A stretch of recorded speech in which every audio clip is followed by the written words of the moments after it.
കാര്യമില്ല. ഒരിക്കല് ശ്രീരാമകൃഷ്ണ പരമഹംസര് അദ്ദേഹം ഈ ക്ഷേത്രത്തില് അദ്ദേഹത്തിന്റെ ജ്യേഷ്ഠന്റെ പകരമായിട്ട് ഒരു മുട്ടുശാന്തിക്കാരനായിട്ടാണ് കളിഘട്ടിലെ ഈ കളി ക്ഷേത്രത്തില് ഒരു ശാന്തിക്കാരനായിട്ട് വന്നത്. പക്ഷെ അദ്ദേഹത്തിന് ഈ ദേവിയെ പൂജിക്കുന്ന സമയത്ത് പൂജ സമയത്താകുമ്പോഴേക്കും ഈശ്വരാദേശം കൊണ്ട് അദ്ദേഹം മതിമറന്ന് ഉന്മത്തനായിക്കൊണ്ട് നൃത്തം ചെയ്യാനും പാട്ട് പാടാനൊക്കെ തുടങ്ങും. അപ്പോ കംപ്ലൈന്റ് ചെയ്തു, പുതിയ ശാന്തിക്കാരന് ഭ്രാന്താണ്, അയാൾ എന്തൊക്കെയോ പാട്ട് പാടുന്നു, ഡാൻസ് ചെയ്യുന്നു, അത് ചെയ്യുന്നു, ഇത് ചെയ്യുന്നു എന്നൊക്കെ പറഞ്ഞു. അപ്പൊ റാണി രാസമണി ദേവിയുടെയാണ്, അവരുടെ ഒരു ക്ഷേത്രം. അപ്പോ അവരുടെ ഈ കംപ്ലൈന്റ് വന്നു, പുതിയ ശാന്തിക്കാരൻ തലയ്ക്ക് സുഖമില്ലാത്ത ആളാണ്, അതുകൊണ്ട് അയാളെ മാറ്റണം ഉടനെ. അപ്പൊ റാണി രാസമണി ദേവി ഇതിനൊരു ഇൻസ്പെക്ഷന് വേണ്ടി വന്നു. അങ്ങനെ ഈ പറഞ്ഞ കൂട്ടത്തിൽ അവരിങ്ങനെ നോക്കി നിൽക്കുന്നപ്പോ ശാന്തിക്കാരൻ വരുന്നു. ശാന്തിക്കാരൻ വന്നിട്ട് നേരെ ഗംഗയിൽ പോയിട്ട് കുളിക്കുന്നു.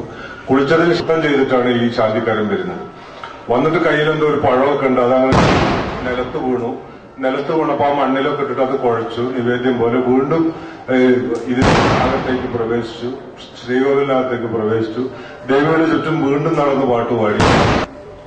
ഇത് കണ്ട് റാണി രാസമണി ദേവി അങ്ങനെ നിന്ന് അവര് ബോധം കെട്ടു വീണു. റാണി രാസമണി ദേവി ബോധം കെട്ടു. അപ്പൊ അതുവരെയൊക്കെ അവർ കണ്ടതും എല്ലാവരും കണ്ടതും ശരിയാണ്. പക്ഷെ അവസാനം അദ്ദേഹം ഈ ധ്യാന ശ്ലോകം ചൊല്ലിക്കൊണ്ട് നിൽക്കുകയും ഈ കൈ നീട്ടി ദൈവം സ്വീകരിക്കുന്നതായിട്ട് റാണി രാസമണി